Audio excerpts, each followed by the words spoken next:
Pernyataan Ketua Komisi Pemberantasan Korupsi atau KPK, Firly Bahuri pada Selasa 14 November lalu benar-benar membuat publik mengelus dada. 3 minggu lalu, saya menandatangani surat perintah penangkapan dan pencarian terhadap HM atau Harun Masiku, ungkap Firly. Aneh tapi nyata, tapi begitulah adanya. Harun yang telah menjadi buronan KPK sejak 29 Januari 2020 baru mau dicari pada akhir Oktober 2023, hampir 4 tahun berselang. Harun Masiku yang merupakan politisi PDIP merupakan buron atas kasus dugaan suap mantan anggota Komisi Pemilihan Umum atau KPU, Wahyu Setiawan.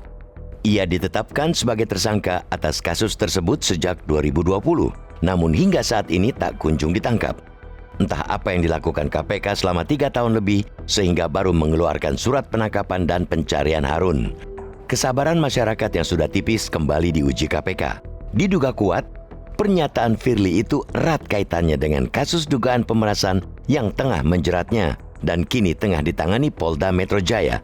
Kasusnya pun sudah naik status dari penyelidikan ke penyidikan.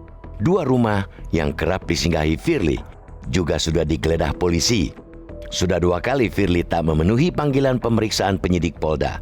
Jika panggilan ketiga tak dipenuhi, KUHAP memerintahkan dihadirkan dengan paksa. Alangkah memalukannya jika ketua lembaga anti rasuah sampai dijemput paksa oleh polisi. Kewibawaan KPK menjadi pertaruhannya. Mudah ditebak, sebagaimana disampaikan Koordinator Masyarakat Anti Korupsi Indonesia atau MAKI, Boyamin Saiman. Pernyataan Firly sudah menaikkan surat penangkapan dan pencarian Harun Masiku sebagai upaya pengalihan isu atas dugaan pemerasannya terhadap mantan Mentan Syahrul Yassin Limpo. Ditangkapnya Harun akan menjadi barter oleh Firly untuk menjaga namanya agar tetap bersih. Tak perlu koar-koar pun, sejatinya sudah menjadi tugas lembaga yang dipimpin Firly untuk menangkap Harun karena sudah berstatus tersangka sejak 2020. Jika berhasil ditangkap, itu pun bukan menjadi sebuah prestasi karena yang ditangkap bukan orang yang berkuasa, hanya seseorang yang kebetulan kaya raya sehingga bisa menyuap anggota KPU. Karena itu, sebaiknya Firly stop berretorika dengan menyebut lembaganya telah banting tulang mencari Harun Masiku. Kabar penangkapan, itu yang sesungguhnya ditunggu masyarakat. Perihal dugaan pemerasan yang tengah membelitnya, itu urusan lain. Sebagai purnawirawan polisi berpangkat komisaris jenderal, Firly tentu paham bagaimana hukum berproses. Jika merasa tak bersalah, tinggal penuhi panggilan polisi dan buktikan dirinya tak pernah memeras.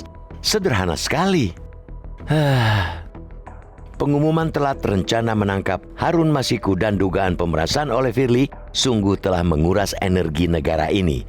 Belum lagi jika ditambah dengan sanksi Dewan Pengawas KPK yang pada 2020 silam lantaran terbukti melanggar kode etik dan pedoman perilaku.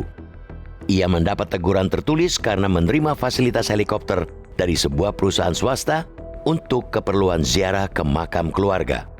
Berdasarkan keputusan Mahkamah Konstitusi pada Juni 2023 yang memperpanjang masa jabatan anggota KPK menjadi 5 tahun, Firly masih menjabat sebagai Ketua KPK hingga Desember 2024. Masih ada waktu setahun. Sayang sekali jika lembaga yang merupakan amanat reformasi itu harus dipimpin oleh sosok yang sering menimbulkan kontroversi, bahkan pelanggar kode etik. Masyarakat jangan terlalu sering disuguhkan tontonan yang tak bermutu, bikin mual nantinya.